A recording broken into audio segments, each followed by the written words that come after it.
Assalamualaikum warahmatullahi wabarakatuh. Perkenalkan, nama saya Desi Apriliani. Saya dari program studi pendidikan guru sekolah dasar kelas 01 Banjarmasin. Di sini saya akan menjelaskan pembelajaran agama Islam di kelas 4 sekolah dasar, yaitu tentang beriman kepada malaikat Allah Subhanahu wa taala. Jadi, kenapa sih kita harus beriman kepada Allah? Terus bagaimana bentuk dari malaikat itu? Kemudian, apa aja sih tugas-tugas malaikat itu? Nah, di sini saya akan menjelaskan. Jadi, beriman kepada malaikat adalah rukun iman yang kedua setelah beriman kepada Allah Subhanahu wa taala, yang Allah ciptakan dari nur atau cahaya. Malaikat merupakan satu-satunya yang sangat taat terhadap seluruh perintah Allah Subhanahu wa taala. Malaikat tidak berjenis kelamin dan tidak memiliki nafsu seperti makan dan minum. Sebagaimana firman Allah dalam Quran surah Al-Baqarah ayat 285. Yang artinya, semua beriman kepada Allah Subhanahu wa taala, malaikat-malaikatnya, kitab-kitabnya, dan rasul-rasulnya.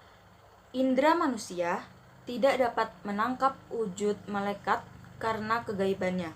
Namun, manusia wajib mempercayai keberadaannya. Dalam Islam, percaya kepada malaikat merupakan salah satu dari 6 rukun iman. Malaikat lebih dulu diciptakan daripada manusia. Malaikat selalu menjalankan perintah Allah dan tidak pernah melanggar larangannya. Dia patuh kepada Allah dan selalu bertasbih menyebut asma Allah. Ketaatan malaikat kepada Allah dijelaskan oleh Allah dalam Quran surah At-Tahrim ayat 6 sebagai berikut. Yang artinya, yang tidak mendurhakai Allah terhadap apa yang diperintahkannya kepada mereka dan selalu mengerjakan apa yang diperintahkan. Oleh karena itu, beriman kepada Allah hukumnya wajib bagi seluruh umat Islam. Beriman kepada malaikat Allah itu sendiri mengandung makna yang pertama itu, meyakini bahwa malaikat itu ada meskipun tidak dapat dilihat. Yang kedua, meyakini bahwa malaikat itu makhluk ciptaan Allah dan tidak boleh disembah.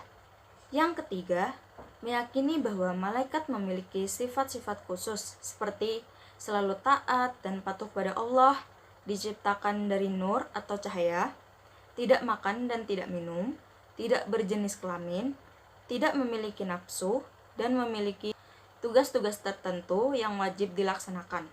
Kemudian ada mengenal malaikat Allah dan tugas-tugasnya. Jadi, jumlah malaikat itu sangat banyak. Hanya Allah yang mengetahui jumlahnya. Hal ini disebutkan dalam firman Allah Quran surah Al-Muddatsir ayat 31, yang artinya, dan tidak ada yang mengetahui tentang bala tentara Allah atau malaikat-malaikat, melainkan hanya Dia sendiri. Kemudian, siapa saja sih malaikat-malaikat itu? Nah, di sini saya akan menyebutkannya. Jadi, kita wajib mengetahui 10 malaikat, yaitu yang pertama, malaikat Jibril, Mikail, Israfil, Izrail, Munkar, Nangkir, Rakib, Atid, Malik, dan Ridwan. Nama lain dari malaikat Jibril adalah Numus Akbar, Ruhul Kudus, dan Ruhul Amin. Malaikat Malik disebut juga malaikat Zabaniyah. Kiraman Katibin adalah sebutan untuk 2 malaikat yang ada di bahu kanan dan bahu kiri manusia, yaitu Rakib dan Atid. Kemudian, apa saja sih tugas-tugas dari malaikat tersebut? Jadi, tugas dari malaikat Jibril yaitu menyampaikan wahyu kepada para nabi dan rasul. Di samping itu, dia diberi tugas memimpin para malaikat. Yang kedua, malaikat Mikail bertugas menyampaikan rezeki kepada manusia. Yang ketiga, malaikat Israfil bertugas meniup sangkakala pada hari kiamat. Tiupan pertama merupakan tanda datangnya kiamat, dan tiupan kedua menghidupkan kembali manusia dari alam kubur.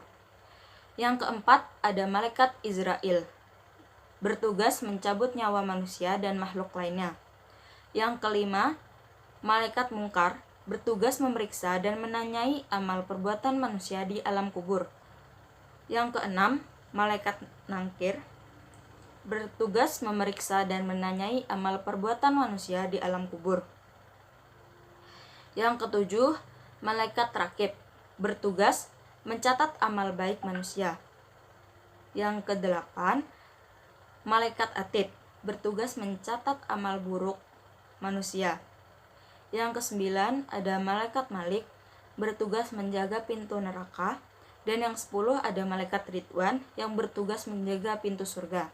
Di samping itu juga diketahui sebagian tugas malaikat lainnya, yaitu yang pertama, dalam jumlah besar para malaikat bertugas mengelilingi arasy sambil mengucap tasbih, tahmid, dan tahlil firman Allah dalam surat Az-Zumar ayat 85. Dan engkau lihat para malaikat mengelilingi arasy sambil mengucapkan tasbih memuji Tuhan, dan ditugaskan mereka dengan cara yang benar, dan diucapkan pada mereka segala puji bagi Allah, pemelihara sekalian alam. Yang kedua, Tuhan menurunkan malaikat khusus untuk memberi bantuan moral dan menyampaikan harapan surga bagi orang-orang yang berjuang dengan iman. Firman Allah dalam surat As-Sajdah ayat 30, yaitu, dan orang yang berkata, Tuhan kami adalah Allah, kemudian mereka meneguhkan pendirian malaikat, turun membisikkan, jangan takut, dan gentar gembiralah dengan ganjaran surga yang telah dijanjikan. Yang ketiga, pada malam Lailatul Qadar, para malaikat turun dari langit ke bumi melakukan barisan arak-arakan yang dipimpin oleh malaikat Jibril dengan obor dari nur atau cahaya, sambil memuji-muji Allah dengan penghormatan.